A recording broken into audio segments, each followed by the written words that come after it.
seemed too apt that Natalia Lafourcade would drop an album this year, as it was only this year that I really started to dig into her music and get really into her sound and her style. Currently, Hasta would be my favourite of hers. The '09 album too I think is really good. The Musas little Volume 1 and Volume 2 series that she had going on, which is the most recent of her albums, was really nice as well. It took me a little while though to appreciate what she was doing. I think digging into more Spanish and Mexican influenced music in recent years actually helped me delve more into her sound and become very familiar with the genre and appreciate all of the little details that she puts into her music and her very strong vocal performances too.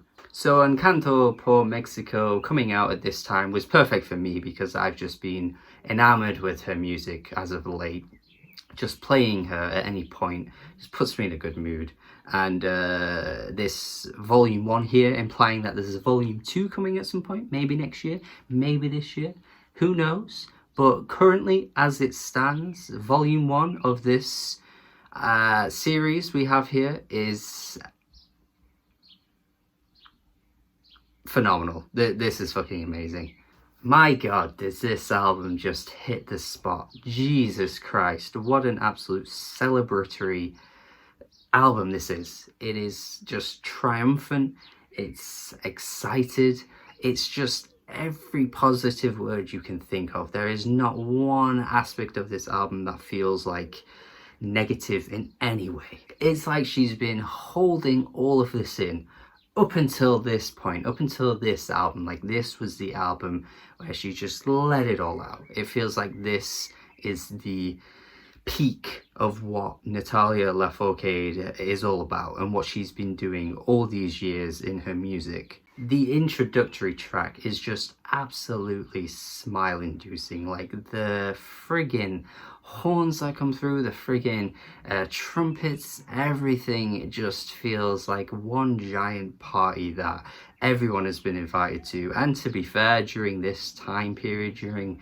the current state of everything that's going on, this just feels like it's made for the people that are locked at home, and you're invited because you're having like a rough time, you're having a mediocre time of your life, there's nothing going on, there's nothing exciting, but yet this album comes on and suddenly all of that goes away. There's this richness to these tracks as well. Vida just has the instrumentation that comes through is bloody wonderful.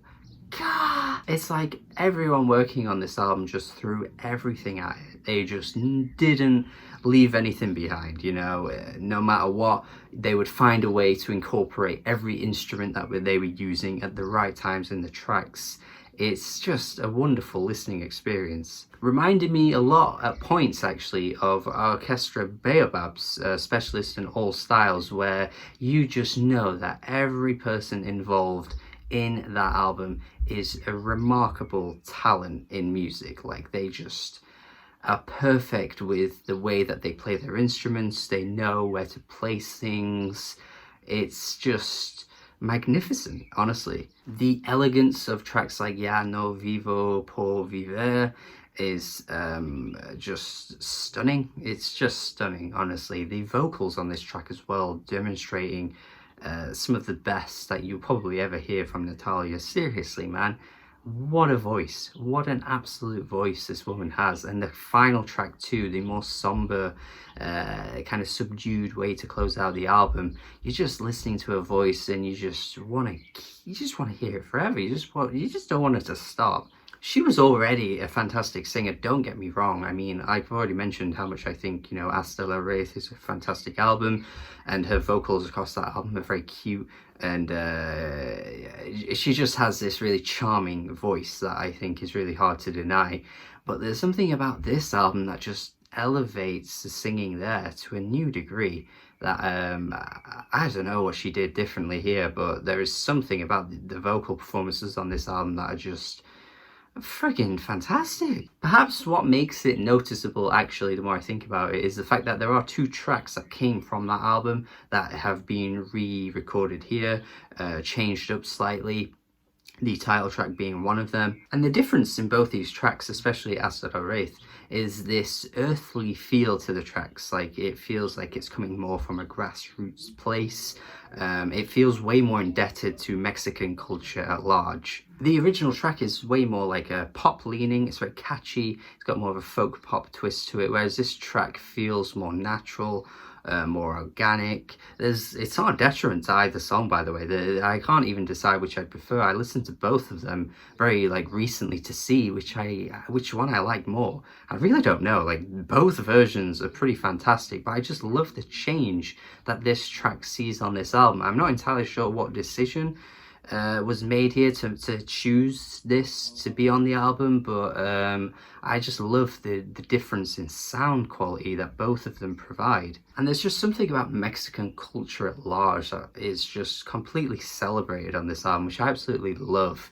I love the way that it's so unapologetic, and everything about it just feels incredibly joyous. Like, there is not really one moment on this album that takes away anything like that. Like, there's no dip in quality, there's no one track that, you know, doesn't do it quite as well as in the previous track or anything like that, which I just find to be quite rare to find in music. Not to say that there aren't albums that can't be, you know, amazing, but I don't know, like, every track is just a hit. I think the best track to sum up this entire album is Derecho de Nacimiento, which is a track that is so hard to pinpoint one aspect of the song that I love, because it's just a complete rush of everything being thrown at it, and I'm just wondering what to focus on. Do I focus on the vocals?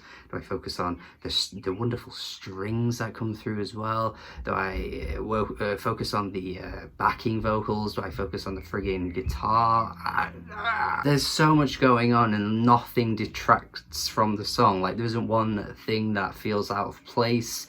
Everything's just being thrown at it.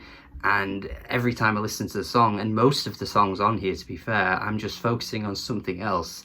And again, that's rare for music to be like this. The romantic backdrop that is just accompanying this entire album, it's just filled with love. The whole thing, it's just an amazing experience. Like, this is the type of album that would remind you what makes music so good. Just fast forward 20 years and I'm miserable, I'm greying, I'm looking back and thinking, why did I do that? I'm depressed, just like every adult gets when they get older, because that's just how life is. And I'm giving every album I hear a 5 out of 10, which is probably what I'm already doing anyway. But then suddenly I'm reminded about all the music that I love when I play this album, and it just hits and goes, yeah, you know what? It's spectacular. Music is the shit. Without question, a 9 out of 10. This is one of the best albums I've heard all year. It gives me all the fuzzy and warm feelings that music is supposed to give me, and I just appreciate it for that. I just appreciate the existence of this album. Natalia Lafourcade here is giving us, I think, what could be her magnum opus, her big statement in music, and yeah, I'm here for it, and I hope you're here for it too. What an album. Thank you for watching my review. Have a good day. Subscribe if you haven't already. Let me know what I should review next. Tell me what you think of this album. And goodbye.